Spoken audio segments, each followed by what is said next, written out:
Hello and welcome to the 5,327,024 dev update. I am joined with Rick from the Cardano side. We're doing a little cross episode here. How you doing, Rick? Hey, I'm doing well. Thanks, QX. Glad you had me on here and very interested in what we're going to be talking about today. No, very excited to have you on. We try to ping the SIGs chat to see who people want to see on, and your name came up with a lot of force and recommendation. So I reached out to you on Twitter, and you agreed. Didn't even delay. You're like, "Yeah, let's do next week." So happy to have you here, Rick. Really appreciate it. Why don't we start out? Why don't we start out for people who don't know who you are or your level of engagement in Cardano? Why don't we start out with that? Where are you from? Like in the Cardano sphere? What led you? You have a big presence on Twitter. Why don't you talk about that?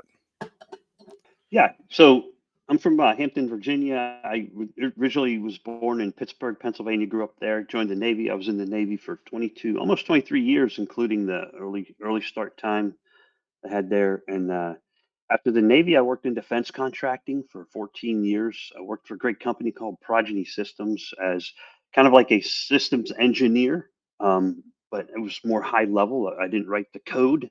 I kind of managed the people and the processes and the delivery, and mainly an instructor teaching the end users how to use the products, which was fantastic. I loved doing that. That was the best part of the whole job.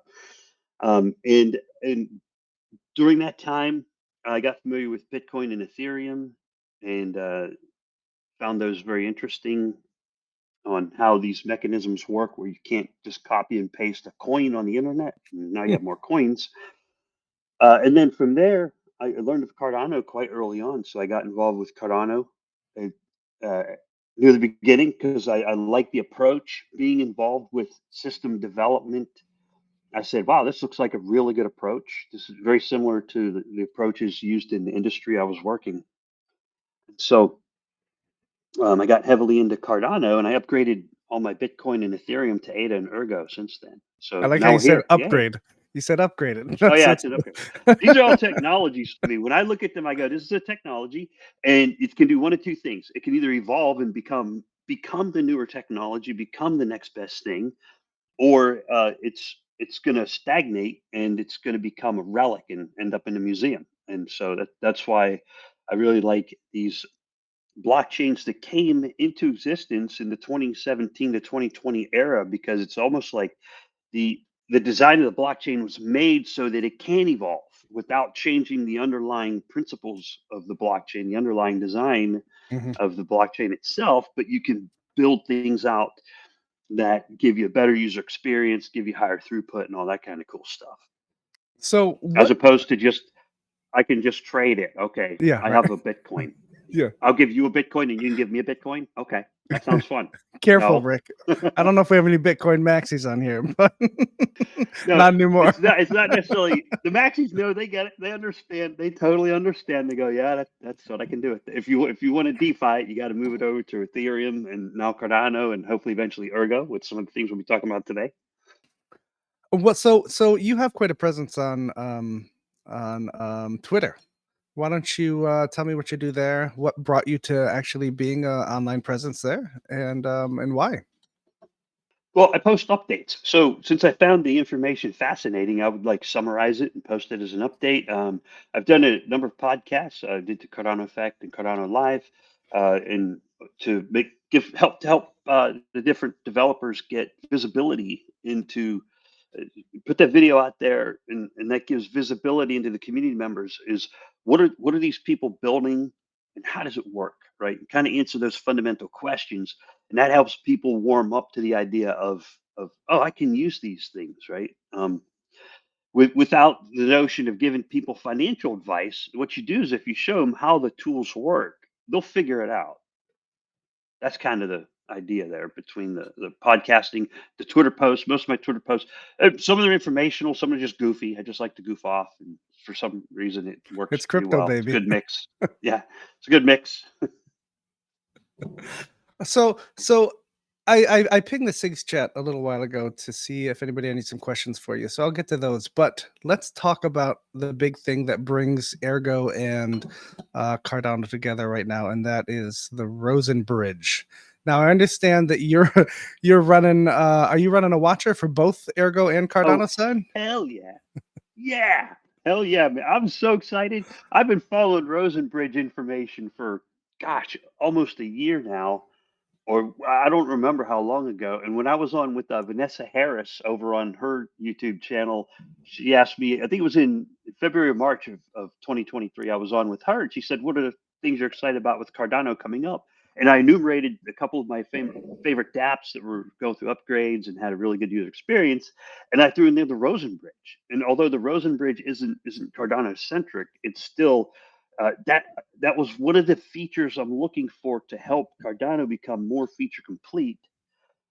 But Cardano is at a capacity right now to where there's a massive number of developers and entrepreneurs who are building apps and dApps to where their space is starting to overlap a lot, right? Mm-hmm. But the one major piece we were missing was a solid bridging. Now we do have WAN chain and Maya protocol are built. WAN chain bridge is working with Cardano. Um, currently that's how USDT gets over on the liquid, and Maya protocol has been building their connection for a while. But then I was reading more into the Rosen Bridge on how it solves the the scalability problem, where a lot of bridges complexity is the n squared complexity, where the more chains you add to the bridge, the complexity is exponential. And then Rosenbridge seems to have solved that by using the dual layer guard watcher methodology in the overall big picture of the design, to where if you want to add another chain, you're going to add watchers to the oncoming chain, the incoming chain, and that's where you scale, or that's where you add the additional resource required, right? Mm-hmm. Um, but the actual throughput coming in from that chain to either Cardano, Ergo, or from Ethereum to Bitcoin, or from Bitcoin to Ethereum, or from Doge to Bitcoin, or whatever direction you're trying to go, that the actual complexity and throughput is linear in nature. If you add one chain, you only add a complexity n plus one. And so I'm really, really intrigued by that, and thought, wow, this could be it. This could do it. I was looking at some Thorchain stats, uh, the volume last couple of days. So Thorchain is what I consider. Thorchain and Maya are friendly forks of the same chain. So Maya is a friendly fork of Thor, and the way that you scale Thor is they added Maya as a friendly fork because Thor can only handle so much throughput. And yesterday, when I was looking at it, it was running at about one transaction per second, which is pretty fast. That was the actual user load. That's how many people are using it, right? Okay. And then Maya was brought online to help get connected to Cardano so that Thor and Maya can bridge Cardano with the stuff that's on the other side of the Thor chain. Now, with Rosen Bridge, what you'll have is instead of having to spin up a friendly fork of the Rosen Bridge, it will just handle more chains. At least that's the concept. That's Mm-hmm. the goal is, okay, bring up watchers on that chain and then Get a just adds multi-sig, that. bring up watchers, you're done. Yep. Yeah, because right now Thor's connected to 9 different chains. It can operate higher than one transaction per second. That was it. Higher, faster than one transaction per second. But that was the actual user load, and the TVL ranking for Thorchain right now is number 39, I believe. Okay, where did I put it? Okay, so Thorchain right now has $342 million in Wow. TVL. That's a lot. That is. And these how do you say it, these bridge tokens are doing really good. Now Thorchain's token is a layer one coin, so I call that a coin, and Yep. if it's a native asset, I call that a token, Yep. right? And the throughput, the volume on Thorchain for the last 24 hours was $173 million. $173 million in throughput. There's a lot of demand. That's a That lot is. of demand, That brother. is. That's a lot of demand. So maybe Rosenbridge can support those people who would like to bridge across different chains. Could be the fees. Maybe the fees are more cost effective. That might be one of the incentives for people to Maybe the trust is use. better, or the assumptions are a Yeah, little better, perhaps, hopefully. yeah, but maybe better assumptions, hopefully better throughput, possibly the fees, and of course. So your original question was, is I'm watching running watchers on both chains, and yeah, and so I'm running one on I'm running a watcher on the Cardano chain and the Ergo side while we continue to work through getting that technology online. Currently, it's going through a lot of testing. The developers are doing a whole lot of work, and they want to make sure. In my interpretation, is get this thing working, rock solid between Ergo and Cardano. So they're still making tweaks. It's up and functional, but it still needs that fine tuning. So they're kind of in the fine tuning phase. Now I'm not on the dev team, but I could see, I could feel it. I can just tell, right? That they're in that fine tuning phase where they're on their final full power run going into the holidays, getting the final tweaks in there between, like, with Ogmios and Koyos on the Cardano side, which tech they're going to use on the Cardano side to follow the chain. Uh, and then on the Ergo side, it seemed that one booted up pretty quick. I had more success early on with bringing up the Ergo side and connecting it to a local node, but I've had to switch over to the Ergo Explorer for now while there's some more tweaks in progress.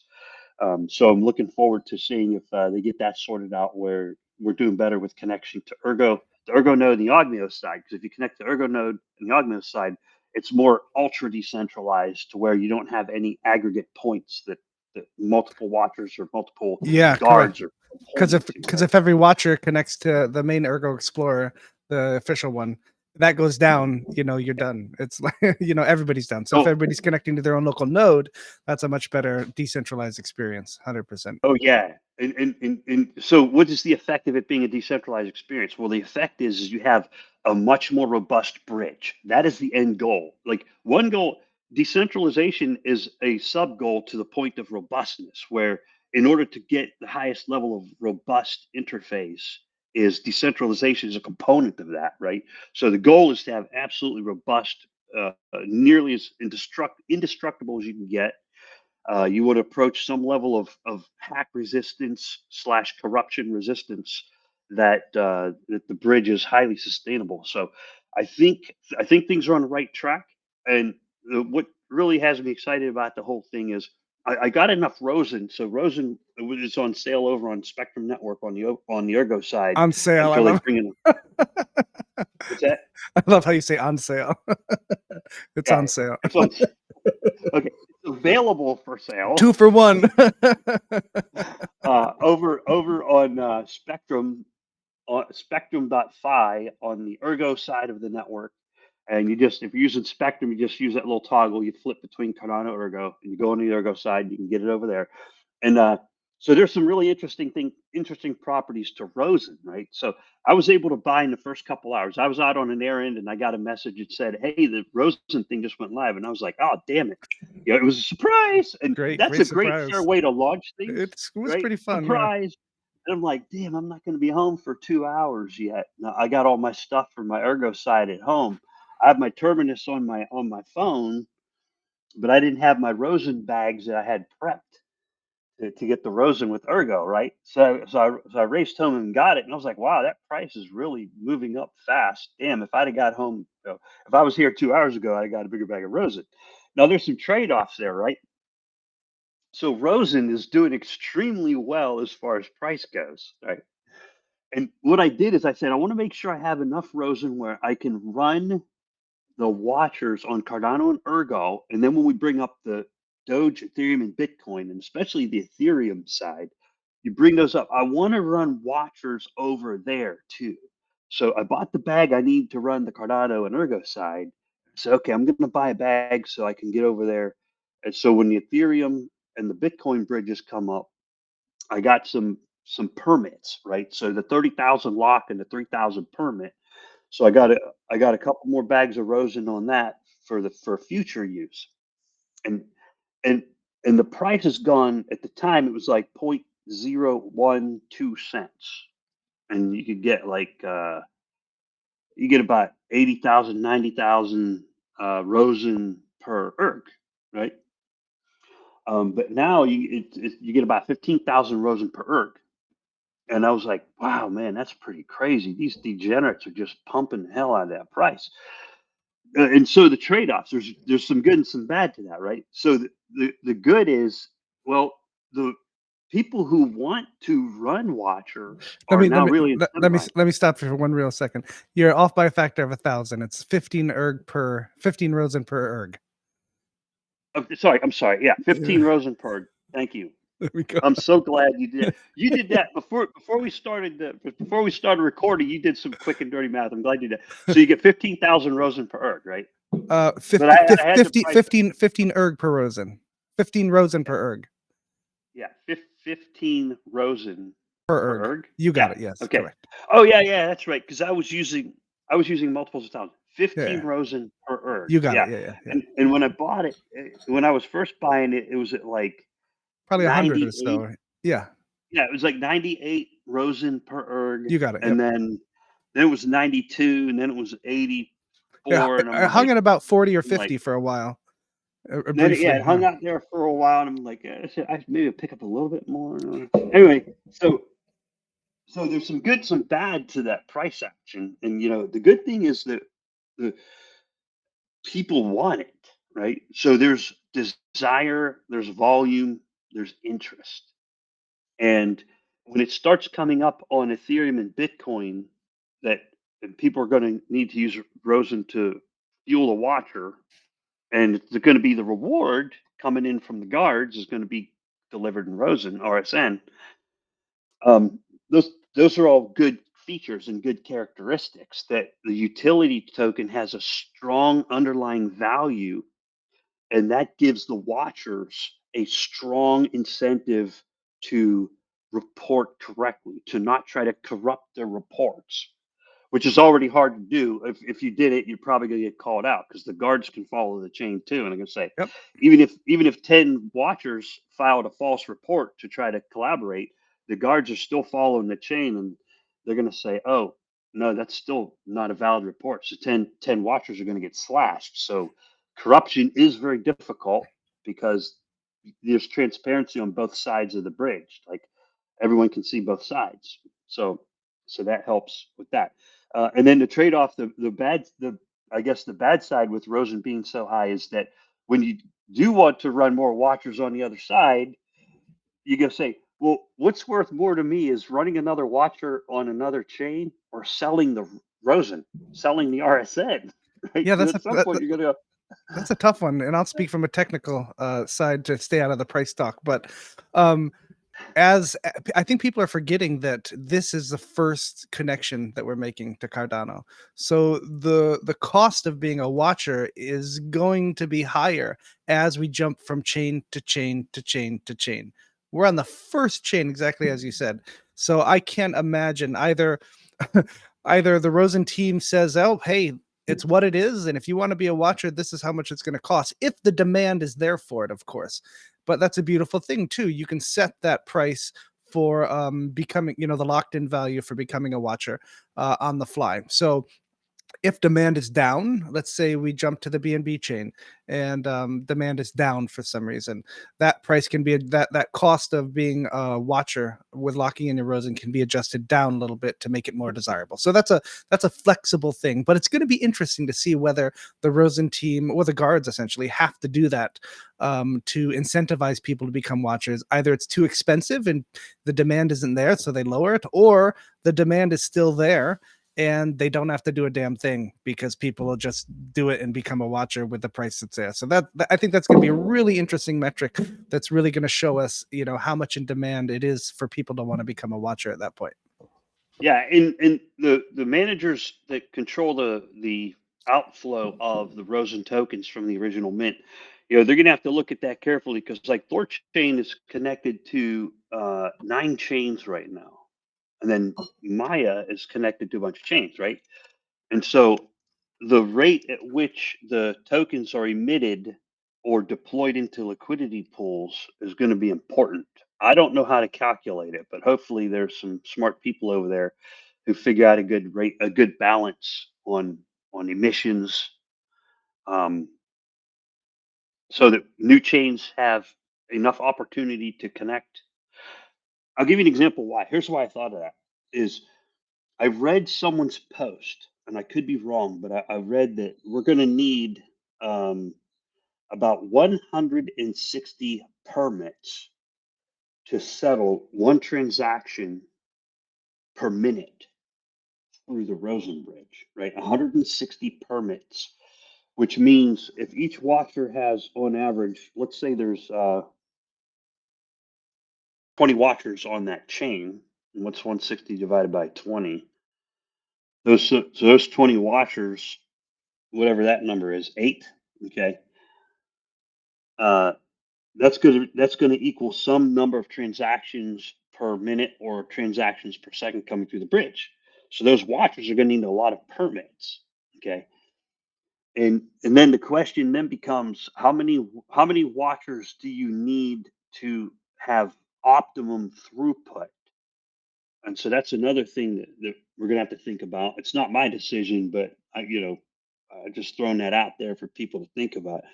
How many walkers do we need for optimum throughput, considering that you need 160 permits available spread across X number of watchers?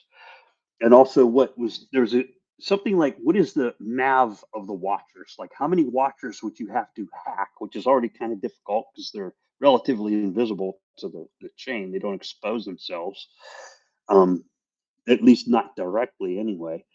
And so it's kind of like, if you need at least 20 watchers to report an event, so it's some number minus 20 divided by 2, right? So right now there's 35 watchers on the Cardano side. So what would you have to corrupt? You'd have to Well, corrupt 20 watchers out of those 35. well, that's a tricky part too. If they try to report, Yeah. they'd have to falsify the event as well. That's a trick thing. So Yeah. they'd Yeah. they'd have That's the to, hard part. because if they Yeah. just report on something stupid, the guards are then going to go check that and say bullshit. I don't see that the way that you're reporting Right. it. You're done, kind of thing. So they Yeah. actually have to falsify the actual event that happened. So whatever chain they're on, they have to make some sort of, I don't know. So the The security event layers itself there are has to into be false. correct. Yeah. Yeah, you got it. So that's very, that's the advantage of the guard overseeing what the watchers are reporting to. Yeah. And But so for people who aren't familiar with it, just so they're clear, just so any of the viewers are clear, is the watchers cannot multi-sig. The only thing the watchers can do is create an event box and said, hey, something on this chain happened. Somebody wants to cross the bridge. Here's an event box. The guards can see the event box. The guards have the multi-sig, but they can't create event boxes. Only the watchers can create event boxes. Now, the interesting thing here is, since they both can see the chain, the guards can validate is the watchers giving a valid report. So really, the only way to hack a watcher is, it's really hard to corrupt. It's really hard to corrupt. But you'd actually have to steal the secret keys from the watcher. And even if you steal the secret keys from the watcher, you don't have any multi-sig keys. Okay, what are you going to do with that? Nothing. So it, it's it's an pretty much interesting big endeavor. Yeah, exactly. yeah. Yeah. It's definitely been, seems to be thought out over a long period of time for this dual layer kind of checking balance systems. But yeah, and as you were talking, it reminded me that sometimes people are confused. The cool thing about this too is the reporting is only done on the Ergo side. So if you have a Cardano watcher, you'll notice in your config file you connect to the Ergo blockchain via Node or Explorer, and you connect to the Cardano blockchain to watch that. So you watch the Cardano blockchain, and then if you see an event happen on the Cardano blockchain, you actually report it on the Ergo blockchain. So even if there's, let's say in the future we get to have like 15 chains that we're chained to with Rosen Bridge, all the guards have to do is sit there on the Ergo blockchain and watch for those events to come up, those boxes that come up, and then they can go check them to make sure that it happened. But so it's just, one of those things you look at and be like, oh yeah, that makes perfect sense of why they did it like that. It does. 2020 hindsight, it makes perfect sense. I'm glad somebody thought of it. Exactly, exactly. So let's see. I have a question actually that I want to pop up that somebody asked in our chat. Um, and this is something that Ergo people actually wonder quite a bit. I hear this popping around, especially since Ergo bought that booth in with Zengate in Las Vegas. There was this question came around a lot, and it's essentially, um, can you give an estimate of how many people in Cardano know about Ergo, in your opinion? And how many of those people do you think are actively involved in Ergo and have involved in the ecosystem of Ergo? Maybe have a wallet or that kind of thing. Yeah, so I have no idea. That is really hard to figure out. Now, we know that there are 1.3 million staked wallets in Cardano, but that doesn't mean 1.3 million people. Everybody knows that. There is about 1.2, 1.3 million followers on social media on the Cardano Foundation account. Okay, and that doesn't mean individual people. That doesn't mean they're friends or users. That just means they're followers, right?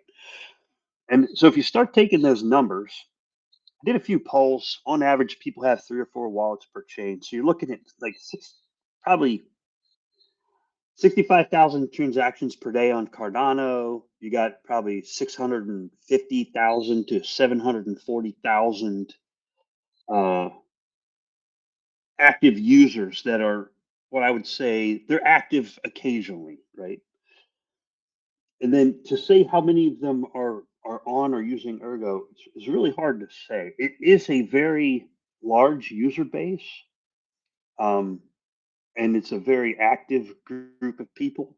Uh, yeah, I barely noticed this recent bear market because they're so active and engaged. So I don't know. I think people are aware of it, but people are also cautious with what they buy. And I think the Rosen Bridge is going to be very helpful for Ergo in a sense that so Ergo there's a not a whole lot of utility. There's good activity. The people who use it love to use it. The people who love to build on it love to build on it. Uh, there's the dApps and apps that I find on Ergo are good quality, right? There's quality products built on Ergo. So I think the natural affinity that you have there is people will see it and they'll say, "Yeah, I think I want to use that." What I do is I say, "What's the price ratio between ADA and Ergo?" And so, and last year it was about 4.5 ADA per erg, and now it's just below 3 ADA per erg, right? So when I look at that and I go, "Oh, so now might be a good time to either if I'm going to buy ADA or if I'm going to trade in and out of ADA." Ergo might be a good direction to go. That's just my opinion. I don't do financial advice. I can't do that. I'm not allowed. I'm not certified to do that. So I'm just telling you what I did. This is just a historical anecdote of what I did. And I would look at the ratios and say, oh yeah, this is a good trading opportunity. And then and you look at market cap and you look at utility and all that stuff and figure it out. So if people look at that, they'll probably find it attractive, especially of the Rosen Bridge providing utility that Cardano find welcoming. One of the limitations with WAN chain is where does it connect on the other end? Like for me, I can't go straight from WAN chain into Coinbase or Kraken. I can't bring USDT straight out onto the WAN chain. I got to do a hop. There's another hop in there. Bring it out onto Tron, hop it to WAN over into the Cardano ecosystem, something like that, which is fine. Um, but with it appears to me with the design of Rosen Bridge, it's going to be a more direct connection. Where once we direct connect to Ethereum, USDT is just one hop Yeah, you don't even have going to know from about Ergo. Yep, exactly. yeah, You just go straight yeah. from You don't even Cardano know the to Ergo stack. USDT. Yeah, Yeah, you don't even have to know about yeah, it. Yep, that's the beauty of yeah. it. And then the beauty on the coding side is that all they have to do is code watchers to, watch that chain, figure out how that's going to happen, maybe do an at least for Ethereum an EVM adapter or something like that to deal with the account model. Yeah, so they're not essentially the beauty of Rosen is they're not reinventing the wheel every time they go to another chain. They have a framework, a foundation of how it works. Very simple things on the new chain, multi-sig wallet. Make sure their watcher apps are doing their job, and then make sure their guards can check those transactions, and that's it. So, that's how I feel the beauty of it is at least the And the good thing scalability with there. Ethereum, is that the data is highly available for. So if you want to make a watcher that follows the Ethereum chain and it can report follows the Ergo chain, you already have the tech to follow Ergo chain, right? You could point to the multiple Ethereum explorers without running a full node, or you can run a full node. But the concept has already been nailed down pretty good. And one thing I love about it is I never used Docker very much, but when they deployed it, they put it in Docker, and I found out how easy that really is to use. I was like, wow, Yeah, I you know learned what? something new. I hated Docker at first as well. I was used to just pumping stuff right into the command line and running stuff naked on the machine. But Docker's pretty darn handy, almost like it's kind of a sandbox instance for those of people who don't know, where it's everything self-contained. So you can have versions of certain things inside this and spin it up ready to go, and then have something else right next to it and spin that up. As long as you're not overlapping. Well, I mean, you can overlap ports in Docker and just redirect from the outside in. So even that's pretty cool. So yeah, Yeah, that's it's where I learned something new. Was how do I put this port on that port, and then I get played around with that a little bit. you do it Pretty on neat your own stuff. from scratch, or did you watch my video, Rick? Oh God, I didn't watch your video. I'm sorry. Oh Because gosh. No, I'm good. I'm although glad. I'm you did glad you knew how to do you, it. you did the Windows video. No, I didn't know how to do it. I watched a video. I watched a couple of YouTube videos. I The watched ones some that guy Rosen that Bridge put did. out.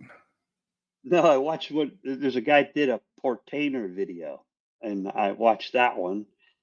I watched the ones that Ergo put out where the Yep. young lady went through the whole process. Like it The was, Rosen Bridge team. Yep. yeah, the Rosen Bridge team. I just followed her video like line by line. That was actually the first thing I did was watch that video and just followed along right with her. And I was like, wow, that was really good. So shout out to whoever made that video. That was Yeah. good. Very Yeah. good. So that one I did not catch yours. I saw yours was on Windows though. Yeah. Yep. Yep. Yep. Okay. And so I'm using Mac and Linux, but Windows works great. I use Windows for video games. Great for video games. Um, but the so I learned a little bit there about Docker and how that works. That was Yep. cool, and it's simple. It's not like you have to be a Docker expert. Just go No. watch it. Go watch that young lady's video. What was that? Those were great because they're 1 minute clips. It was like 9 1 minute clips, Breaks minute it and a up for you. half. Yep. Yeah, like 14 minutes later, I was like, oh, okay, I have a Docker container running. I don't know if it's working, but it's running. Um, and then I was like, how do I want to learn a little more? So I just searched around YouTube, and there's really good, quick, short videos out there. So you don't have to worry about that underlying tech. You can focus more on how do I build this watcher? What do I want to connect it to? How much Rosen do I want to get in order to run one of these watchers? Hmm. And you can focus on the more important stuff. And yeah, that's pretty cool. So I'm excited to see once they get these final tweaks done. Do you Test plan? this baby. Oh, Do you plan on being a watcher on as many chains as you can afford, essentially? yeah, yeah. I find it intriguing. So I want to at least hit the big ones. Ethereum, I think, is going to be one of the biggest ones because there's just a lot of activity on Ethereum. And what you do is you look through where's the throughput coming through on Thorchain. Those are the users who like to do bridging. Those are the ones who are using these types of technologies and have some level of trust. And maybe you can supplant what the Nomad bridge was going to do for Milkomeda and Cardano coming through the Nomad bridge, and maybe it will replace the demand that was coming through on that side and supplement the demand coming through once Maya gets connected. But I think that that one hop and the high security. I think if the highly hack resistant I think that's going to be one of because the more Nomad attractive got hacked, features. right? Yeah. Yeah, Nomad got hacked. That's why we lost that one. So yeah, I'm sorry. I was just looking at DeFi Llama, imagining, man, No. this can't wait to Careful, see Rick. Rosenbridge on DeFi Careful. Llama. Yeah. I'm No, that'll supposed to be be fun. looking at the developer questions. No, I'll go we'll go back to the on. developers in a sec. Uh, We tailor this discussion to the person that we're talking to, Rick, and I know, and it's obvious what type of person you are. You're interested in the development and the technology, the security, as well as the speculation. There's nothing wrong with that, Rick. yeah, here's a cool thing to speculate on: is can someone build a DEX layer on top of the Rosen Bridge where it's almost transparent to the user if they're saying they're operating on Ethereum and they say, "Hey, I want to do this on Cardano." Uh, Hop over to Cardano, and it just whoosh, it passes across the Rosen Bridge, covers the fee. And I'll tell you why I like the concept of this. is on Ethereum, sometimes the gas fees kind of get out of control, but on Ergo and Cardano, gas fees aren't a problem, like because of the fee market, right? And they'll say, no, the load right now is a little too heavy on Ethereum. Let me go do this on Cardano. I can go do this over on the Spectrum network or whatever. I could do it on Dex Hunter, do their trades. They get liquidity on Indigo, Liquid Protocol, all these other protocols that are over there, and just click of a button, and this thing handles the Rosen Bridge for them. And you pay a small fee. So right now, the minimum fee on the Rosen Bridge crossing is $10, or correct me if I'm wrong, 0.5% of the value coming across the bridge. $10 minimum. Yep, correct. $10 minimum, yeah. I say, well, if I could pay $10 and do all this over on Cardano and use Axo Trade with my Ethereum tokens, right? That might be a better path. Or spend And that could $90 really, on gas fees, correct, of all these yeah, transactions on Ethereum. and that could really put some demand on the Rosen Bridge to where there's a very easy to use, let's say, like a DEX or a DEX that has a user interface where it's front facing to the user, and make it as transparent as possible that you just pass through the Rosen Bridge. You simply paid a 0.5% fee or $10 minimum, right? And now you're using an app or dApp that runs on Cardano that's not fighting a fee market. Yeah, it'd be amazing to have that built into a wallet. Actually, have the Rosen Bridge or some sort of layered DEX on top of that, a layered swap. Like you look at Trust Wallet. I mean, you can hop into Trust Wallet. You can pretty much swap between chains, with a fee. But to be able to have Rosen essentially integrated into that aspect of it would be really, really cool. So you have a multi-chain wallet sitting there, and you can just swap across Rosen right inside the wallet. That'd be amazing. Maybe in the future, Rick. Yeah. Maybe you'll take up some coding and you'll code that for us. Oh, God, you better hope not. No, I'm just kidding. So, Rick, I have might you be able used to. like on the Ergo side, have you dove in or dived, whatever the verb is there, into like SigmaFi loans or duck pools or even the Grand Gambit gambling or Sigma options or any of those kind of financial tools that Ergo has that might be a little different than on other chains? The main stuff is Spectrum Finance, Crux, the Crux Crux Finance Finance. website. Yeah, for monitoring the tokens. The Sky Harbor, NFT marketplace. the Yep. yeah, the Ergo Auction House, duck pools. I played with it and I was looking at it. I was actually thinking about taking a Rosen loan. I was like, the price of Rosen got up pretty high, but I could just, the loan at the time was 1.73%. And I was looking at it again yesterday, and now it's 2.75%. And I was like, well, shit, maybe I should have taken out that loan. So the duck pools, I didn't pull the trigger yet, but I'm like, oh, maybe I should take the loan on duck pools. But then just yesterday, I was like, wait, I should make a loan on duck pools and earn some quacks There because you I saw go. people trading. Yeah, sometimes that And SIG USD pool on duck pools is like 90% interest. It's like it rockets sometimes. It's pretty fun to watch.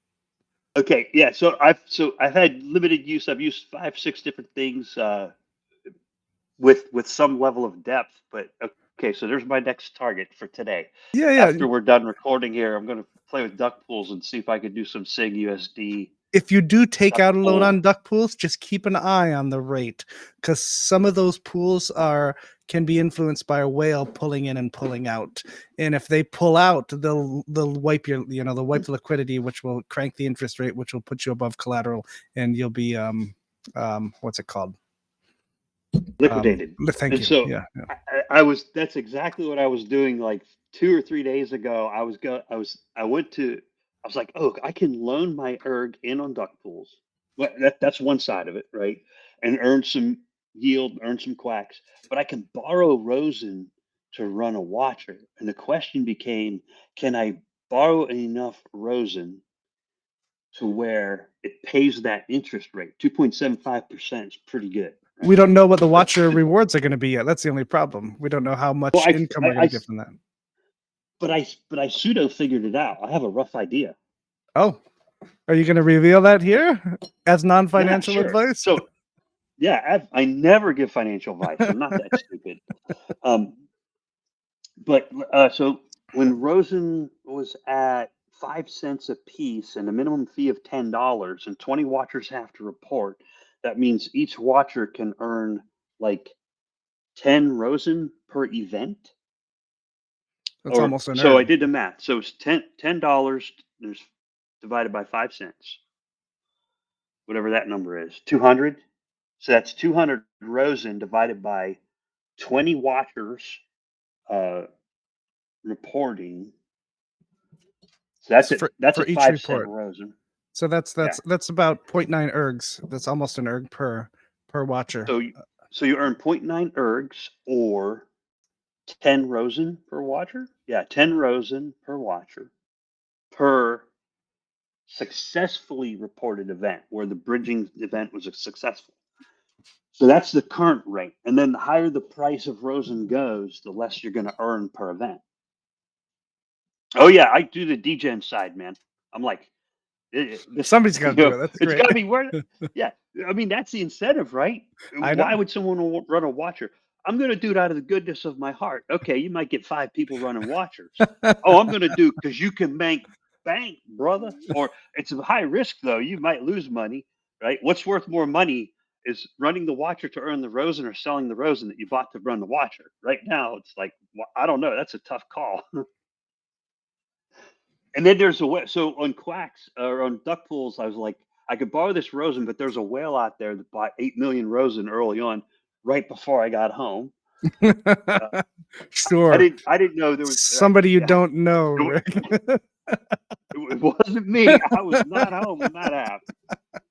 I was racing home to buy some. Someone bought 8 million of it, and now it's worth like 400,000 erg. And I'm like, that is a diamond hands mofo right there because they didn't sell it. Yeah, it's There's worth a trade off. yeah. We were looking at How much? this. It's what's it called? So right now, 8 million Rosen is 871,700 on the Spectrum Dex, but of course you're going to get a 37% price impact, so it'll drop you down to 546,000. Which is like $300,000 loss right there. So it's an interesting conversation, not speculatively, of course. I am not going to speak speculatively, but as far We're as just running it based on a current data point. That's all it is. It's just a correct, data point. It's correct. not So this financial advice. This is a data point that we are looking at. from Okay, that's from a fair. technical side, this person has enough Rosen to run a massive amount of watchers, as well as potentially have the funds to trade in at some point to be a guard when the guard service becomes public, which is another income incentive for that. So I can't speak to this person's reasons of holding that much, and keeping there's like 6 trends. I've looked at the wallet. There's like 6 transactions. There's like it came in, it settled, it went out, the Rosen came in, and that's it. Last time I checked. So yeah, it's interesting, very interesting. Yeah, that's why I was cautious with the loan on duck pools. I'm thinking, man, I'm playing Squid Games against a whale if I take out this loan. Could be, could be. Yep, you gotta if you take out those duck pools loans or anything like that that can auto liquidate. Right, most of your loaning programs on Cardano are auto liquidate, if I'm correct, right? You don't have anything Yeah, like like I you don't use have anything like SigmaFi where once you make the bond contract, it's set in stone until it's repaid. no, so I use Indigo, and here's how that works: is I'd love to see Indigo on Ergo. Wow, that'd be interesting. Um, so you post your collateral, and then you mint your tokens based on your collateral, right? So you created value by putting your value at risk. So if I'm putting my value at risk, and that's how value is created on planet Earth, right? Is you put your capital at risk in order to try to create value, and the risk is you could lose it.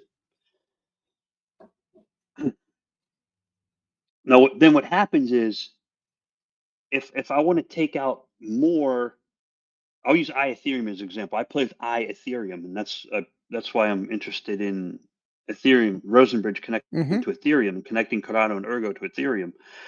Is I use I Ethereum, and as the value of ADA goes up, I can actually take out if value of ADA goes up against Ethereum relative to Ethereum, I can actually take out more, but my percent is the same. Yep.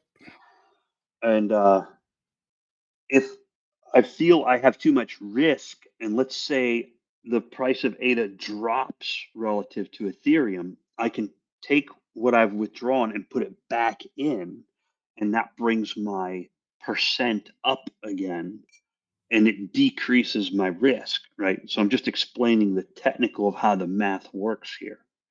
And that decreases, which is what I did. Like when the price of ADA tanked, I'm like, God, I got to decrease my risk or I'm going to get liquidated.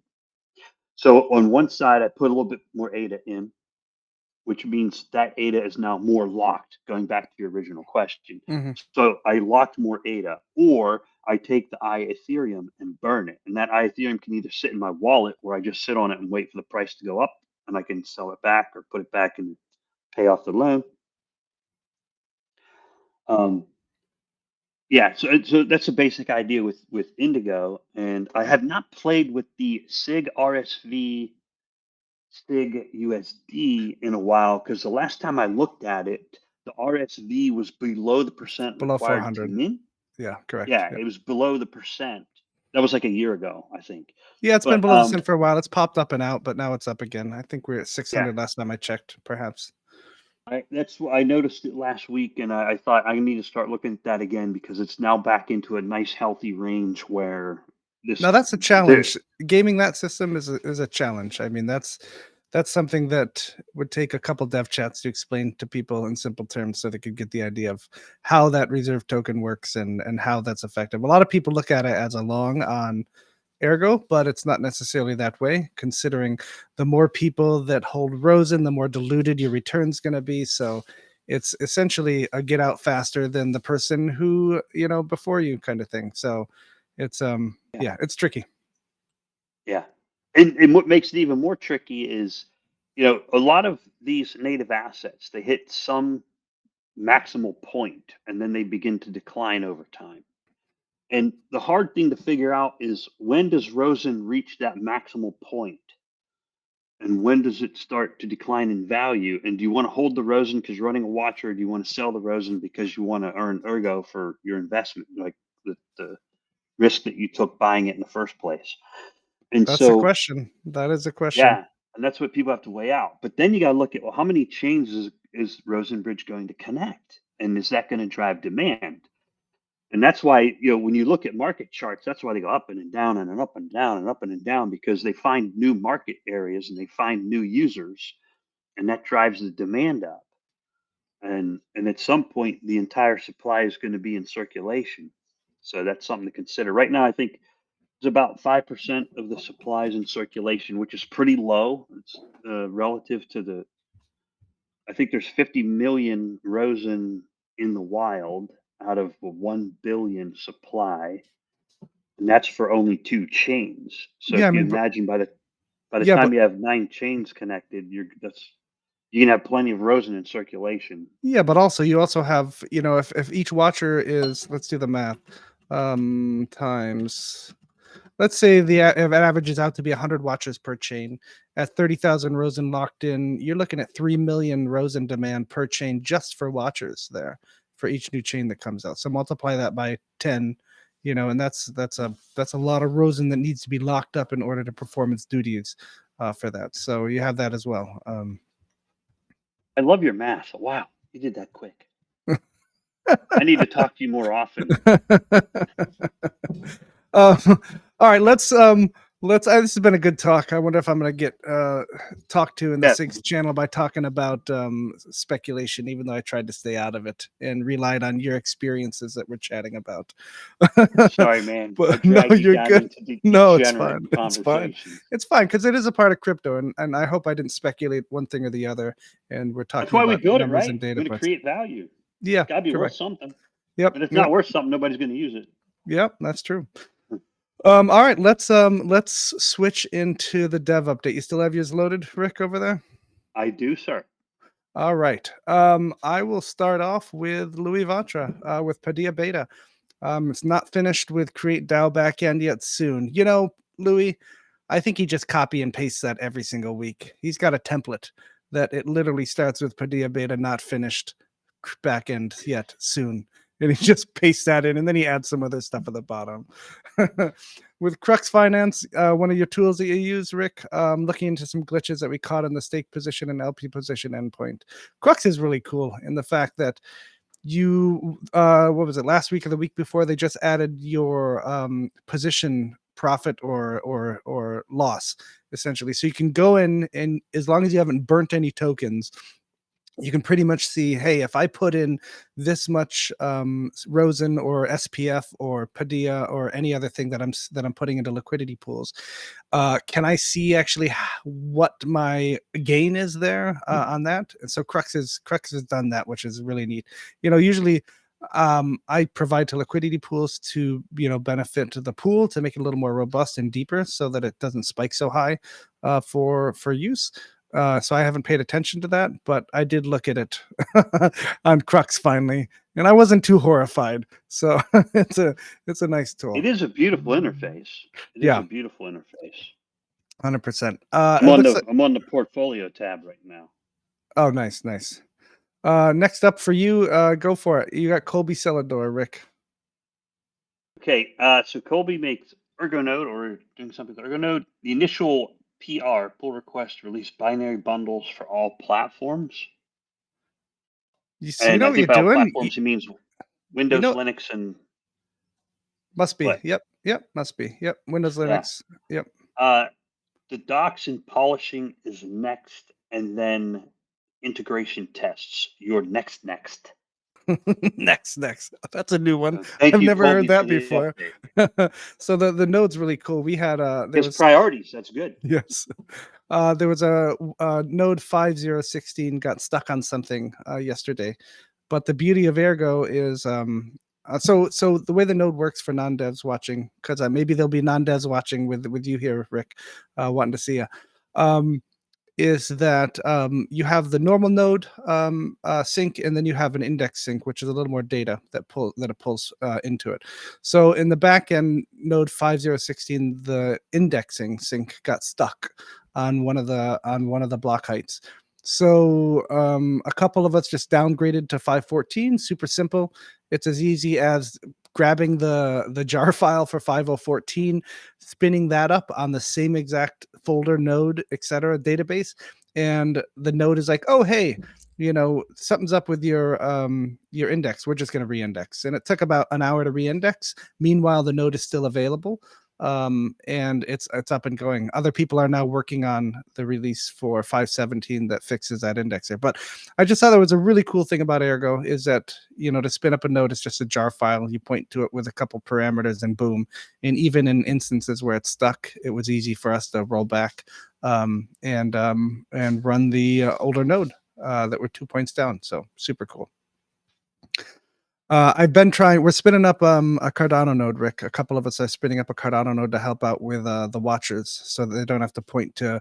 How do you say it? Koyos.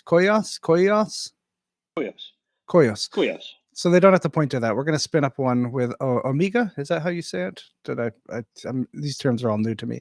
Omegas. So we're going to spin up one with that, Dockerize it, and pass it around so that we at least have a handful of Ergo people running these instances, so that some of the watchers can point to it distributedly there. So that'll be a great idea. I saw somebody else bring that up too, and said just put a couple instances of DB Sync out there and Ogmios. Yep. So that'll be neat. That way there's multiple endpoints to connect. Yep, exactly. Because that's the point of if everybody's pointing to the same damn endpoint, Rick, if that goes down, there's no point in being decentralized at that point. I mean, you got to spread it out. Plus, it makes you a target, because then the person who's at the endpoint can then profile who's connecting and say, "Oh yeah, here's my target right here." Like if a hacker gets in there or something like that. All right, next we got Captain Nemo with Nautilus Team update. The Nautilus wallet working with high priority on the mandatory manifest version 3 upgrade that requires a complete rewrite of the internal DApp wallet JSON RPC protocol, taking the opportunity to put the house in order and do major refactoring and increase test coverage.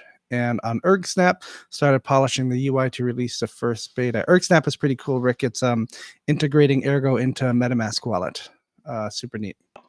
Yeah, I've been following that on Twitter, on X. that's Captain Nemo That is Captain Nemo, doing that. the Captain Nemo. Is Yep. Nautilus Team. wow, the Erg Snap. Yep. Looks like you got Chris 45 new for you. That's going to be important. Okay, so that one's Chris says my development updates and icons for GCX and Rosen token on Nautilus wallet. Translate about Rosen Bridge into Indonesian language Bahasa and add greasy sex token into the coinmarketleague.com site. The Greasy Sex team's going to be very There you go. happy. They got Rick to say Yeah. Greasy Sex. Everybody likes a little bit of greasy sex once in a while. That's right, Rick. So Chris hangs out in chat in the Greasy Sex channel, and he's really good at and quick at so unlike Cardano, we don't have a central repository for icons and token icons. So essentially all that stuff, if you interact with like if you interacted with Rosen for the first like 10 minutes that it was live, or even a couple hours, you'd see that it was like a question mark over the token in your wallet. And I think it's still a question mark in Nautilus. So it's up for the individual projects to include that kind of stuff in the icons in their thing. So essentially what Chris did is he went to the Nautilus wallet GitHub, and there's some instructions on how you can upload your icon there, as well as the token ID. And then once a new Nautilus wallet is pushed, then the Rosen token or other tokens like the GCX will show up in Nautilus wallet with a pretty little icon. Okay, so Haley PDL, SigmaO version 2, work on new contracts is ongoing, and FleetSDK node client updated the pull request to address the comments. Oh, look at this, Rick. You first time doing a dev update and you land on Kushti. I'll sit back and watch you go through this puppy. It's a lot of updates. Oh, wait, Kushti doesn't sleep, Rick. I don't think he does. No. Okay, so he made the ErgoSummit presentation for EH7 sidechain project due. ErgoHack 7 sidechain projects. Cool. So for that, those of you who don't know, the Ergo sidechain project is subblocks. That would mean that essentially 20-second subblocks that would roll up into the larger block. So it would increase. Yeah. Go for it. What were you going to say? I'm so glad you said that, and because this was a question I had on my mind the past couple of weeks was how do you build layer 2s on Ergo? How does it do side chains? How does it do higher speed, higher performance layers, right? On there, and so there we go. Yeah, so sidechains are cool. So every time this comes up, I try to remind people that the thing about blockchains is that people who are dealing with the importance of actually having a transaction that somebody gave you or having tokens that somebody gave you is finality, Rick. So if subblocks still deliver a sense of finality as the full blocks do, then maybe Spectrum will allow certain swaps that integrate that and will make your swaps faster and that kind of thing. But you're still looking at places like, let's take Caspa and Trade Ogre. I know there's some issues actually. Maybe I shouldn't have brought that up with Caspa and Trade Ogre. But it's still, even though it's a fast chain, it still requires a massive amount of confirmations before Trade Ogre will let you actually use the funds that you deposited, because they need to be certain about finality. They need to be certain that there wasn't some shadow blocks created that then happened to be the longest part of the chain. So even though you transacted on this, this is taken over as a main chain, and those are now orphan blocks. So you didn't actually do the money that was transmitted there. So finality is very important. So it'll be an interesting discussion about here when the sidechain with subblocks is created, of what finality means and how trusted the finality is. Maybe it's only two confirmations or 3 confirmations, depending on what it is. But yeah, it'll definitely increase. If I have to send you something, Rick, it'll definitely increase that. And what's the biggest block rollbacks we've ever seen on Ergo? On Cardano, typical 2 or 3 rollbacks are several times a day. It's just and it doesn't cause any loss of data. It's all the transactions that are on this tiny micro fork are also the same transactions on this one. So that just chain keeps rolling, the data is preserved. And then on rare occasion, very rare occasion, there's a big rollback, like 40 blocks or something like that. I don't know that answer What's for it? you. I don't think it's common Okay. that we have too many orphan blocks that actually are doing anything like that.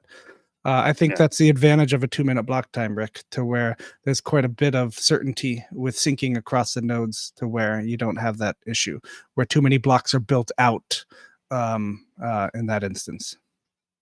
Okay. So of course we probably have things where, you know, 2 blocks are created within seconds of each other, and 1 block has to be chosen, of course, as the next block. But those are all the same transactions essentially. So I think it's extremely rare in Ergo. And somebody can correct me in the comments. One of the devs, maybe Kushti. I think it's extremely rare that you see, you know, 2 blocks being made in succession by the 2 separate chains, and then 1 chain is chosen. So 2 full blocks are then thrown out, as opposed to just, you know, the typical mining where whoever gets there first builds a chain because they have the newest block. I think that's extremely, extremely, extremely rare. So yeah, that's the advantage of the 2-minute block time, essentially, I'd say. Thank you. And also, continuing with Kushti, he has a lot here. He did some updates on reviewing the. So he made another ErgoSummit video on Ergo and the future of finance. Those are fun to watch. So Yeah. that would be for the ErgoSummit. When's the ErgoSummit?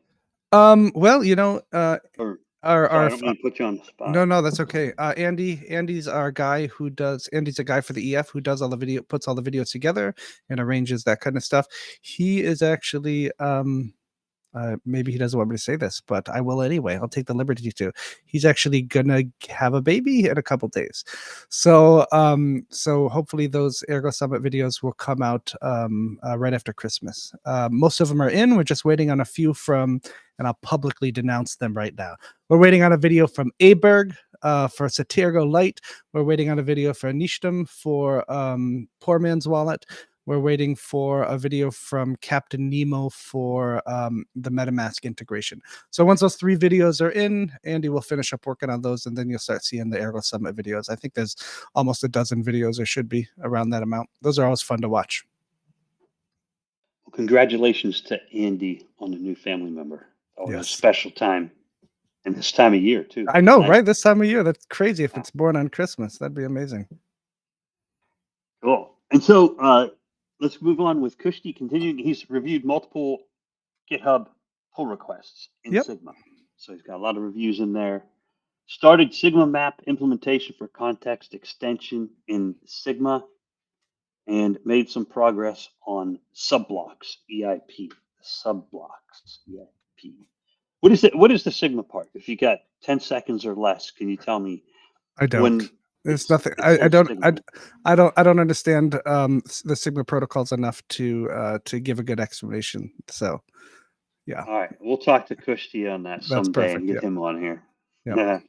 And so then he had Oracle pools in Dexy. So swap transactions are done with off-chain LP backend by Codrus. And now the LP user interface deployment for the test net is needed along with testing the liquidity pool deposits and redemptions. So he's making something related to Dexy. I hear a You got puppy. it. So That's okay. yeah, I muted the puppy on my end, so you hear it, but the video doesn't hear it. Oh, we might hear it now. So Oracle pools in Dexy, super cool. So as you know, Ergo has Oracle pools. We're on version 2 right now, and the way the Dexy contracts works are pretty damn cool. So for those of it's similar. I guess you could say it's similar in theory to, not in theory, but in practice, to how Rosen Bridge rewards its watchers. So you have to have some incentive for people giving good reports about the value, in this case, of gold in the markets. Okay, so there are little apps that you run on the Oracle maintainers machines. Those actually check the price on the market, and then they report it on chain. Okay, and Dexy Gold, the Oracle pools for Dexy Gold, super cool for version 2. Essentially, what it does is you have a token that sits in a contract, and you execute, with UTX nodes, you spend that token into another contract that with the data of the report. And what's it called? Whoever there's how many are there? there's upwards of 30, I think, for the Dexy Gold. So out of those 30, whoever hits the block first gets a bigger reward than everybody else who's reporting, essentially. So there's an incentive in congested networks to increase the transaction fee to put that report in. So if you have, if you notice that and you increase your fee, you'll get in the block first before everybody else. Thus, you'll get a bigger reward out of the Dexy Gold that's paying out for the Oracle holders. So it's super neat. And in the Dexy Gold channel, we've tried we've tried to develop some sort of what they call it, kind communism or something like that, where we say, hey, does one person do this and up their fee so they collect it and then they distribute it? We could never really come on a consensus with that. So right now it's whoever has the fastest machine or is closest to the node, the blocks that are being mined, so they can get in the block first. And it usually hovers around 2 or 3 of the people that have in the group that are getting all those rewards. But it's pretty fun. It's a really cool concept. It's much better than Oracle version 1, which essentially created a massive amount of dust in my wallet. So I'd say every 4 weeks, Rick, I have to empty out I have to consolidate my wallet because it gets upwards of 1,000 to 1,200 to 1,400 blocks in boxes in my wallet for Oracle version 1 that I just have to remember to clean out. And if I forget and it's been 2 months, I have to sit there for 30 minutes just sending transactions in small amounts just to get the boxes consolidated. You know what Adam Dean made on Cardano for people to do that? It's called unfrack it. Oh, So nice. yeah. So unfrack it. So on Cardano, when that starts to occur, so there's 2 phenomena that are unrelated to each other that you see on Ergo that you also see on Cardano. And one of those phenomena is wallet fragmentation. And I think that's a feature of UTXO, which is fine. It's just how it works, right? And so Adam made the unfrack it feature. So maybe Ergo needs one. I thought I saw one. We do. On Ergo. We have them. Yeah. Yeah, so it's built into Nautilus Wallet. It's built into Ergo Mobile Wallet. It's called wallet optimization. But the issue is that when it's that fragmented, when there's that many boxes or UTXOs in the wallet, I can't use those tools because it's just too big of a transaction output. It just overfloods it. So those are meant for like if you have 300, 400 boxes, you can do an optimization with those tools. Unfortunately, that's what it was. I forgot. Yeah. I think I ran it once. If you get up to 1,000 or 2,000, you can't really do it there. You have to either have a script, and there's a script floating around that'll do it for you in succession, or you just run it through. You just do a bunch of mini transactions until it consolidates a bunch, and then you do another big one, kind of thing. Yeah, so you could put that script on a website somewhere so it works the way Adam's unfrack it does. And the other interesting phenomena that occurs on Cardano as well as with Ergo that you just described, if I understand it correctly, is we have oracles that are closest to the block producer as you just described it, if I understand it correctly. And they're usually going to win because they're closest to where the block was produced. So what happens sometimes when things have a speed race, when it's a latency race, they end up kind of coalescing around the same area. Like for a while there, especially on the Cardano ITN, but now it's happening with batchers, is they coalesce around Frankfurt, Germany, Western France. Same and with Ergo. They coalesce there because there's this massive number of data centers in one spot, and sometimes people are running a whole bunch of nodes on the same data center, although they're different entities and they have their own service plans, but they end up coalescing if you create a latency race. Now the good thing is on Cardano that was solved using other technologies like the VRF, so that the latency it's not a latency race. You still might have these things called hype battles, but at least the slot battles aren't caused by a latency race. They're caused by randomization. And Ergo on this point too, I could just if they spend all the time going to someplace that's close to the miners, at least where the blocks are being discovered, I can beat that out just by raising the TX fee. It's really easy to do in that aspect. Yeah, so it doesn't matter the speed. If I increase my TX amount, then the miners will pick that up first, even if it's not hitting the mempool first. So yeah, so that's nice. But yeah, as you're spiking about centralized data centers, Like look at Solana, man. It costs a massive amount to run a node, and these guys are in data centers. So yeah, I mean, what's the point of decentralization at this point if I can't spin up something on a Raspberry Pi on the side here and have a blockchain going? It's Yeah. interesting. So there's a trade-off. Like the key with decentralization is to achieve a high level of robustness, right? And then the question is, did Solana achieve robustness? Early on, not so much. Lately, they've been doing better. So uh, I'm not going to beat up on Solana. Maybe they're on the right track. I know. You know what I think we need somehow. So for 1 billion people to do one transaction per day, a blockchain needs to hit 11,000 transactions per second. Right? That's what I've already done the math. For Cardano to reach a sustainable level to where transaction fees replace the reserves for rewards, Cardano will have to be able to hit 62 transactions per second. Neither one of those is happening anytime soon. Like No. Solana can't actually do, Solana can do a lot of transactions per second, right? But it's not 11,000 humans paying the transaction fees or 11,000 humans per second using Solana right now. A lot of those are voting and protocol level transactions that have nothing to do with the persons using the blockchain. But I think they might be on the right track for that purpose. But yeah, the hardware is crazy. I think Solana is pretty soon here. Uh, the size of the chain, they're at like 200 terabytes, 300 terabytes, and eventually, Yeah, in the next couple of years, they're going to hit a potato byte. So one potato byte is a lot of. potato That's a bite. big byte. Yeah, potato byte. Am I saying that correctly? That's what you make French fries with, right? Potato bytes. Potato That's bytes. good. That's good. All right, what else we got from Kushti here? Kushti. Sorry, Kushti. Sorry, Chain cash. we were on chain cache.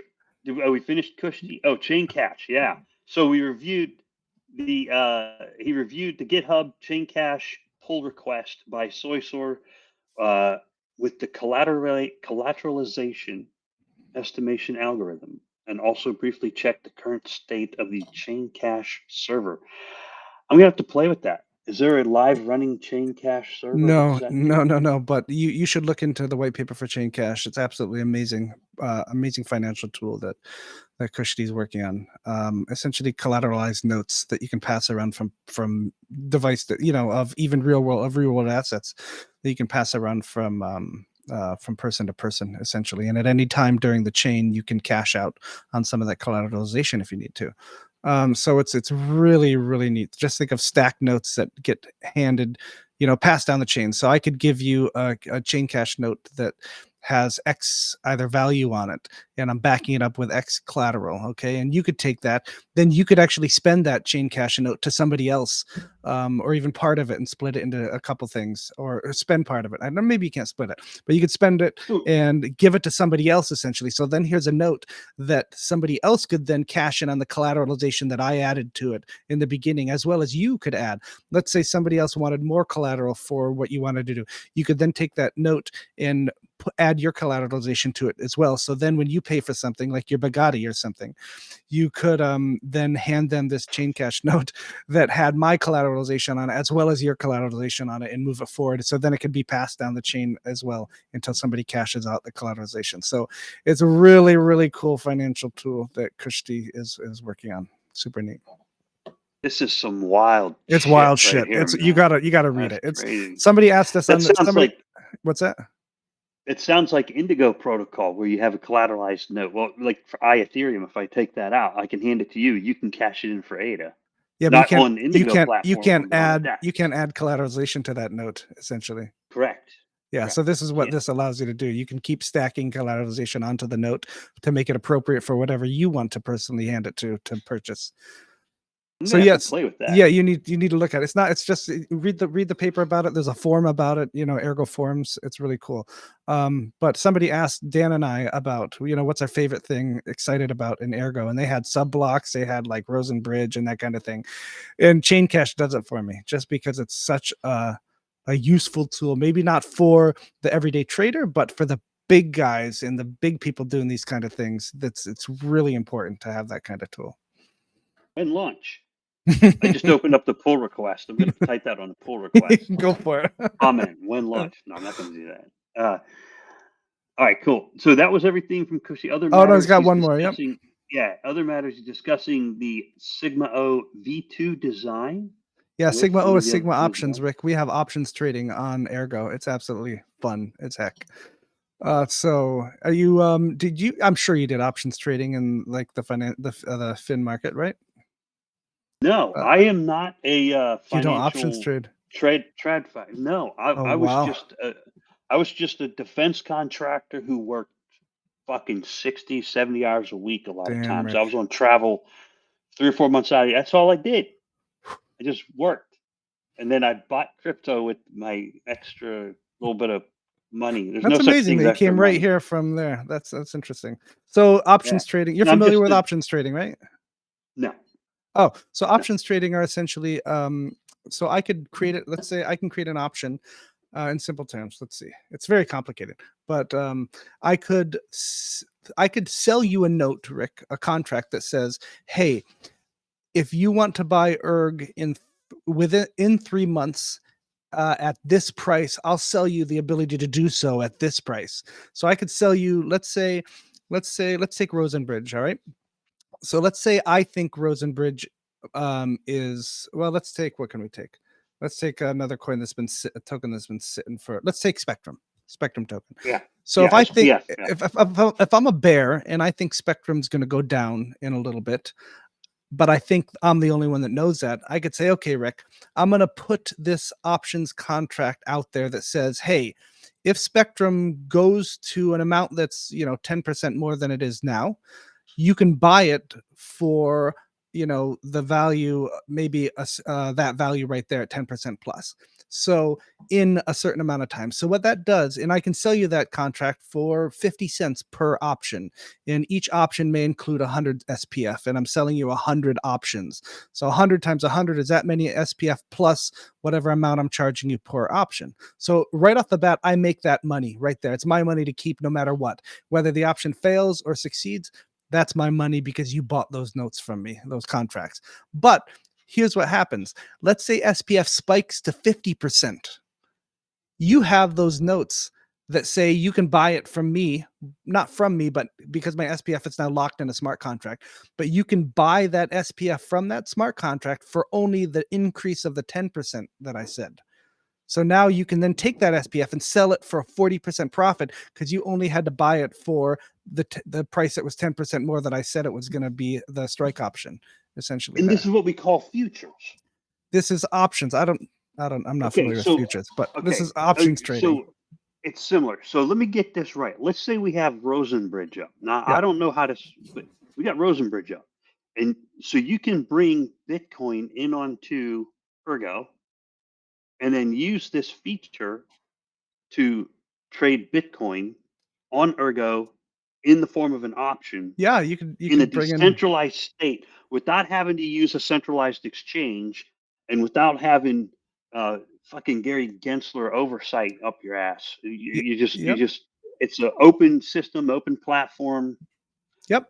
You could do People Bitcoin create it. options trading with Rosen So, Bitcoin on Ergo. so an individual human can create this option and bring it into existence and trade it with other individuals peer to peer, which means it doesn't fall into the scope of this isn't legal advice, but it doesn't fall into the scope of all these other centralized exchanges and centralized actors that they make them and then they got to pay you out because they're a broker or they're a custodian, right? So am I reading that correctly? You can I believe Sigma is not done by, I believe SigmaO is not done by the wallet, correct? So I can actually take those options contract that I bought from you, Rick, or you can take those option contracts that you bought from me with the ability to buy Bitcoin at a certain level if it hits to that level, and you can give them to somebody else or trade them to somebody else. So correct, I believe you can trade these options contracts after you purchase them from me at your will. You're making me bullish, QX. You're making me bullish. Sigma is an awesome tool. Kushti promotes it a lot. He puts some stuff up there for super cheap just to get people interested in it. I put up a video of it, Rick, if you want to look at the Sigmanauts YouTube. I bought some of Kushti's options just to show how it's done. But yeah, it's a really, really cool thing. options YouTube trading. video has the link, so I can go play with it. Yeah, I'll send it to you after we're done here. Cool. All right, cool. I'm gonna go Yeah. get wrecked. Oh Oh, and God. by the way, when we're done, it's gonna be 2 more hours yet at this rate. Oh shit. But maybe you should experiment and make some options contract. There aren't too many there to begin with, just because they're so complicated. But once you figure it out, Rick, you should put some options up there and see if you can make some stuff off it. All right, let's see. Here we got. Yeah, so you will. All right, perfect. I'll get wrecked. All right, we've got Pulsar. I'm gonna get wrecked, is what I meant to say. We've got Pulsar with FleetSharp, added decent exceptions, sorry, and started porting over unit tests, output builder tests done so far. FleetSharp's really cool. Pulsar essentially took FleetSDK, which is a JS libraries on Ergo, and ported it to C#. So Pulsar is very talented in that matter. Look at that. We land right on Rosen Bridge just for you, Rick. I got lucky. There's two, Kushti and Sam. All right. So Rosen Bridge. Thanks to the awesome community, we addressed some of the bugs and issues some users faced in the Watcher, including but not limited to addressed the issue in the Koyo scanner, which shows error messages related to reading hash of the fork block. I had that one.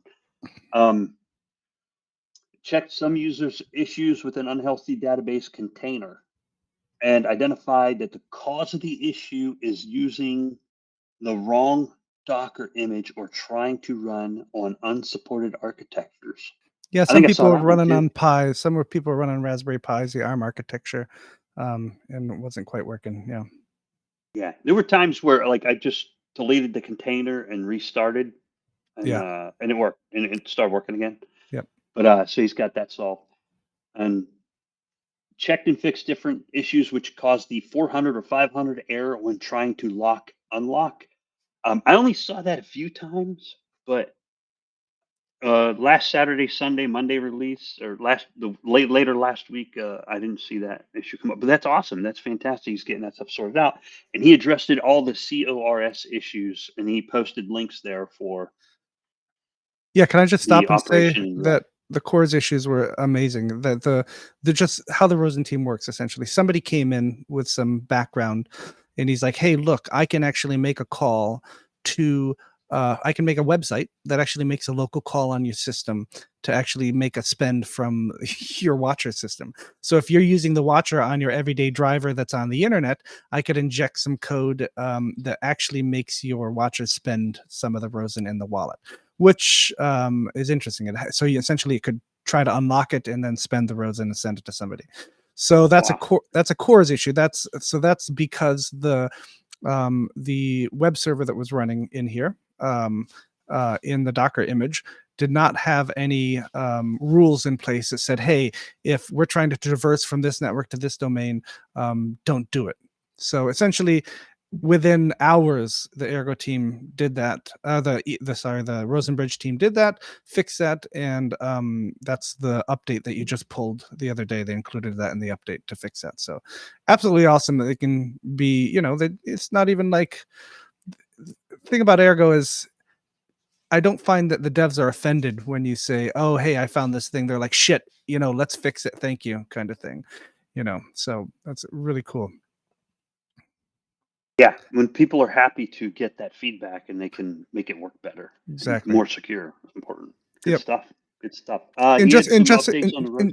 just to jump in for people wondering, that's not a vulnerability of the bridge. Essentially, that's a vulnerability of the Watcher that was fixed. So essentially, it would allow somebody to take your funds as a Watcher. So the integrity of the bridge was not affected by this cores issue. I just want to make that clear. Sorry, it's all you, Rick. And no, that's good. That's good. Good context to add. So on the Watcher app, they modified some parts of the UI and texts to improve the user interface, user experience, and added the ability to set the required signs for manual transaction signing on the Guard app and overwrite any existing ones. And then on the Rosen Bridge Rosen service, refactored the service error handling to use a unique error handling module and custom error type. I don't know what that is, but good for you, man. I'm glad you figured it out. Added process signal handlers and improved logging. All right. Thank you, Sam, for doing all this hard work. Oh, he has more.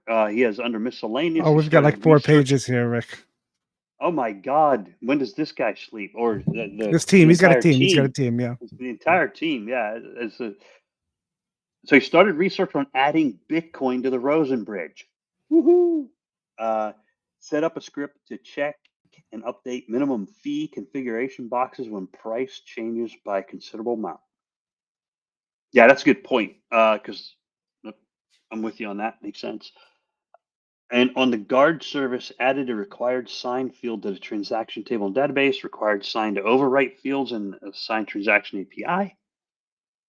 On the Rosen Bridge health check, this is important because I like the health checks. I go, is it Yeah. working? Oh, it's Yeah. green. It's working. Well, maybe not. Um, on the health check, you fix a description mismatch with health status in P2P health check parameter. Oh, I didn't know they were doing peer-to-peer health checks. That's interesting. Well, it's Hmm. got a. It's essentially it sees how many watch. At least with the guard. I don't know if he's talking about the guard Oh, here or okay. not, but the guard set actually looks and sees how many watches guards are out there. So it knows that 12 other guards are running essentially. So I imagine that's what he's speaking about with the health check there. Okay. So he can see, is that watcher online? With the guards, at least the guard set. So we Yeah, the know guard. when I go into my guard set for the Sigmanauts, I can see that there's essentially enough guards, and it'll throw up a warning that says, "Oh, there's only 2 guards available." So like you can, what's it called? There was an update with the guard set. There's been several updates with the guard set, and I was a little like a day late in updating my guard set, so it showed like there were only 2 guards online. I was like, "Why is everybody else down?" And they're like, "Oh, you'd haven't updated." So as soon as I updated, it was like, "Oh, X of X guards are now online," kind of thing. So yeah. Cool. Well, Sam, thanks for all your hard work and Uh, your entire team. You're not done yet. There's still I 2 more know paragraphs here. there's more here. Still going. So in the Watchers launch occurred obviously about 8, 10 days ago. 10 days ago, the Watcher app was released, and they're putting collateral and locking Rosen for reporting permits. That's important. In case people didn't know, 30,000 Rosen to enable the Watcher, and then 3,000 Rosen for each reporting permit. And you probably want a number of permits because you already put 30,000 Rosen in the game. You might want to throw a couple of permits on there. But remember, the permits are what can get slashed, right? So if you do something really stupid, then you can get a permit slashed. Yep. And Sam says, thanks to the community, a few minor bugs have been found and some improvement and bug fixes have been done, and everything is fine on the launch on the Watcher side as far as the launch goes. Now, is the software perfect? No, but the launch actually took place, and people seem to be able to get them up and running pretty quick. And then for the guards, he released the Guard app 2 weeks ago and did some keygen ceremonies to set up the Guard set. And he conducted multi-sig signing test to see if everything is set up correctly and find out that one of the guards had some mistakes in the key settings. So that's good. Testing is great. This is why I like the idea that this Rosen Bridge team takes their time, get it right. We're not in a rush to just slam the bridge out there full of bugs, right? And so they're Mhm. doing a great job being patient and methodical. There was a need to update the guard with a new set of keys. So in order to calibrate that guard, they had to update the keys, and the scenario of changing the guard set has been implemented before the UI was lacking some features. And then finally today, they finalized the guard app, and in a few hours, the guards will sign or did sign a transaction to update guard set, which apparently that's already occurred. And if all goes well, they'll test the new keys again.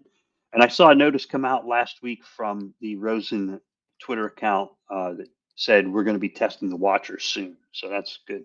It's a good update. Um, and then they can top up the lock addresses with the required tokens. So the guards actually have a required number of tokens that they have to purchase and lock up as well. So he also says the launch will start cold and conservative. A few transactions will be sent, and the watchers and guards will process the events, and everyone can see how it goes. If there are any bugs or issues, then we'll still have some time to fix them. And then and only then, they will open up the UI for the public. And just so people know, some of the first tokens that are coming across are going to be going from the Ergo to Cardano side, ADA going from the Cardano to Ergo side, Rosen, the RSN token, and there's a couple others in there that are going to be first ones coming across the bridge. Good stuff. Thank you, Sam. That was a lot. That was a lot. Oh, I had a question. Sorry, a little bit off topic, but I saw someone mention in a thread somewhere that eventually they'll be looking for trusted Cardano teams or well-known, competent, proficient Cardano teams to bring up a guard or maybe add guards in the future. So I could be wrong, but I thought I read that somewhere. No, so yeah, exactly. So this current guard set is invited essentially by the Rosen team of trusted Ergo teams, essentially. Sigmanauts is one team, Spectrum's another team, Lilium's another team, all that kind of thing. Nautilus, I think, is another team. So eventually, yes, correct. The guard set will open up because we need more guards, or we want more guards. To have people come in and put up their collateral and join the guard set. So yeah, it'd be great to have guards on other chains, not just Ergo. I mean, the guard set, it's the same guard set. I mean, actors. It'd be nice to have actors on other chains as opposed to just Ergo. Yeah. Yeah, because you get a more diverse population of people who put skin in the game to protect that bridge, and that's a good idea to have. Exactly. And the cool thing about being a guard, if anyone out there is interested, as long as you're competent and trustworthy, I guess is one way I put it. The guards get paid in the asset crossing the bridge. So if you got Bitcoin and Ethereum and ADA crossing the bridge, Ergo, you can get paid in that. You're going to get paid in that layer one primary. So that's a pretty big incentive right there. I didn't even read that. That's true. I didn't know that. Yeah. Guard. I read all the degenerate stuff, man. I'm like, ooh, that's a tasty incentive right there. I know the guards will also share, from what I believe, the guards will share in the fees that new chains take to list their tokens on there as well. So those fees, I believe, will be shared for the guards. And once again, 70% of the fees collected for the bridge crossing too will go to the watchers. I believe 30% to the team and the guards as well on top of that. So it's going to be interesting to see what happens from here. To see, because SIG RSV, SIG USD those are going to be some of the first tokens coming across the bridge too, and those would be nice if someone's a guard to get paid in those tokens. I mean, holy crap! Yeah. Talk about you start bringing SIG USD over, you got IUSD and Jet over on the Cardano side. I mean, yes, they're stable coins, understood, but Dexy Gold across the bridge would be neat. You got to pay the bills, right? Those stable coins come in handy. All right, we've got Morphic, My Progress, Sigma. The PR with new Sigma features exported to Sigma.js, merged to upcoming version 5.0.14 branch, updated the README of Sigma.js, waiting for NNBR to set up proper publishing of Sigma.js modules. New flag added Ergo tree is using blockchain context. The PR is merged, and bounty can be collected. Thanks Megatron 00999 for contributions. Reviewed PR towards contract template compiler. Next up, set up publishing of Sigma modules as separate jars and finalize 5.0.14 release. And just a reminder, I think I'm going to pop it off on the main Ergo platform channel. Wombo has suggested putting all our bounties up every once in a while, because there's a lot of bounties where devs, not just Ergo devs, can make some SIG USD or Ergo depending on what the bounty is. So lots of opportunities there for people to make some funds if you have some dev skills. All right, you got Liquid Phase with THCFM. You met him at Vegas. Oh yeah, he's a coffee guy. I did. I got his coffee. You did. And he began the layout of the refactor from the Create React app to React Reason ML. This is interesting because you see the devs are building in very common tools. The one you just did is in JavaScript or JS. He's launching jar files, and then THZFM Liquid Phase is creating his stuff in React, which is also done on Cardano. But it's good to see people are using popular tools on Ergo. Another one of his updates is the reason the meta language is an alternative syntax methodology for writing React JSX code, which harnesses the type and build systems from the OCaml ecosystem. The reason ML compiled code is by nature more type safe than TypeScript. Utilizing Reason ML, we can define our types and models for both native and desktop apps and web versions at the same time. OCaml can compile to binaries such as either .exe or .dmg. Wow, he's really thinking deep on this. Good Oh yeah, stuff. yeah, OCaml is a functional language like Haskell and half of Scala. OCaml can replace the Rust entirely with the Ergo ecosystem, within the Ergo ecosystem. If we created bindings for ErgoScript compilation in OCaml and Reason ML, we could export to native TypeScript from that. He's meeting with a new developer prospect who's recommended, and he's a former Spotify developer. Good stuff.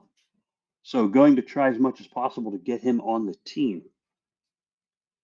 And he chatted with the new UI product designer prospect who offered their assistance with the front end. Their first check-in with me was a navigation menu, which is definitely really nice. So I'm hoping to get this on the team, get this person on the team too. And not much other updates for this week. Wow, that's good stuff. That's really good business approaches to get these very popular technology developers, get the developers that know the popular technologies that are being used today. Good stuff. yeah. Mike's nuts. He's coding crazy. He's does a lot of work. His, A lot of work. his last statement was not much other updates this week. Not Yeah, much, son. That's a lot of work right there. he's joking, I'm sure. Let's see. I think we got one more kicking around in here the next day. I shouldn't even read it, but we're being nice today, Rick. Let's see. Scroll. Here we go. He even tagged me in it. Oh, what a bum. Okay, he says from HQER. This is the guy who runs AirCube. For those of you that don't know, Ergosanta 2023 by AirCube and Erg Explorer. And for those of you that don't know Erg Explorer, it is a very functional, very friendly version of the Ergo Explorer. I can send you that link, Rick, if you haven't seen it before, but it's super nice. You can see NFT previews in it. They even have kind of a tool similar to Crux Finance where you can view your portfolio. I think they charge $1 a month for it. Super cheap. So it's a really, really cool Explorer. Some people have actually replaced it in Nautilus so that when you click on a transaction in Nautilus, it takes you to Ergo Explorer instead of the Ergo platform Explorer. What's the name of the link? I'll see how well Google finds it right now. It's ergexplorer.com. Ergoexplorer.com. ERGexplorer.com. Yep. He's got a is. dark and a light mode. Yeah, so it's super cool. You can type in your address. It shows you all about your stuff. I think you'll like it, Rick. I'm going to keep going though while you're looking. Yeah, keep so going. he's they've partnered up to make Ergosanta 2023. How it works: send a letter to Santa, send a message in some Erg, receive keys in the form of an NFT, send more Erg to receive more keys. The messages will appear in Ergosanta inbox, Telegram channel, and on Ergosanta inbox webpage. Limit amount of keys per address to avoid whales taking all the keys and prizes. Concern people sending bad stuff as messages. I can't be around that. Hopefully the community discourages that kind of stuff. Number 2, exchange keys for prizes. Open chest button will submit TX with 0.001 erg and 1 key. Bot that HQ runs will scrape that and hand out reward for each key. Rewards have different change percent to be 1. Default reward is coal or lump of coal, a token with no apparent use. What we need help with: prizes, tokens, NFTs. Prize can be an amount of erg or tokens, 100 erg, 1,000 comet. Prize can be an NFT. Prize can be a custom NFT that can act as a voucher that users can redeem for your service. Example, the Explorer Premium Pass. User can redeem it for access to My Erg Explorer. If you contribute, we will add your project's name, logo to the contributors list. You will be mentioned in social media posts and will be seen on an ad that we will run on socials and Erg Explorer pages. So he's listed all the wallets here for donations as well as wallets to keep an eye on. Super neat. So it sounds like he's looking for projects, in short, to donate some tokens or NFTs for it. And then when it's live, people can buy their keys for the Erg-Santa 2023. Pretty neat that these kind of things can pop up with the tech that we have here in Ergo, essentially. Are you still reading on Ergo Explorer, Rick? You've gotten lost. Yeah, it's good stuff. I just Yep. clicked on the premium tab. What do I get? It's pretty neat. And so yeah, between the Erg Cube and Erg Explorer, does he do both? Or does this team do both of those? No. ErgCube is HQ and Erg Explorer is what's his name? Asus. I'm saying it completely wrong. Let me see. Maybe he liked the status down here. No, he didn't. Yeah. But this guy, the Ergo Explorer guy is fantastic. He's designed this to be super user friendly so that when you type in your wallet, you can easily see what's coming in, what's coming out, and what tokens you received as far as that goes. So, and he's always working at it. He's the one that finds some bugs in the node where he's trying to get unstuck from a transaction that's not showing up properly. So he's a very good tester in that aspect of it too, to find those bugs. But yeah, a lot of people prefer Ergo Explorer here as opposed to the more kind of not very UI user friendly default Explorer. Yeah, This is really nice. it is. It is. I know. You should play with it. Yeah. All right. Well, that wraps it up, Rick. We've gone. Wow. My wife's gonna absolutely kill me. She might not even talk to me today, Rick. We've been going for an hour and 41 minutes. I told her it was only going to take half an hour, so you might not see me for the rest of the year. That's okay. As long as you're with family and they're beating on you, well, not much we can do about that. You might have to do the dev update yourself next week.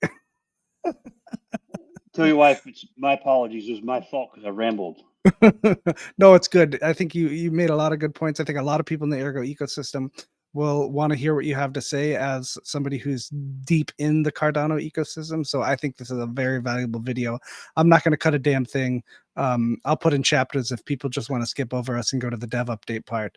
But I think everything that you've talked about is very insightful to people in Ergo. You know, we live in these kind of bubbles essentially, and bridges help with those bubbles to open them up. But you know, it's very good to hear that kind of stuff. Bridges do. I was I was originally a Bitcoin ETH guy, a couple of other smaller coins here and there, and I kind of went all in on Cardano because I'm like, somebody's got to get this right. Yeah. Somebody's got to get this right. Yeah, Yep. and then Ergo helped me kind of like go, ooh, that looks pretty neat. So let me go over there and play with that stuff too. Any closing words, Rick?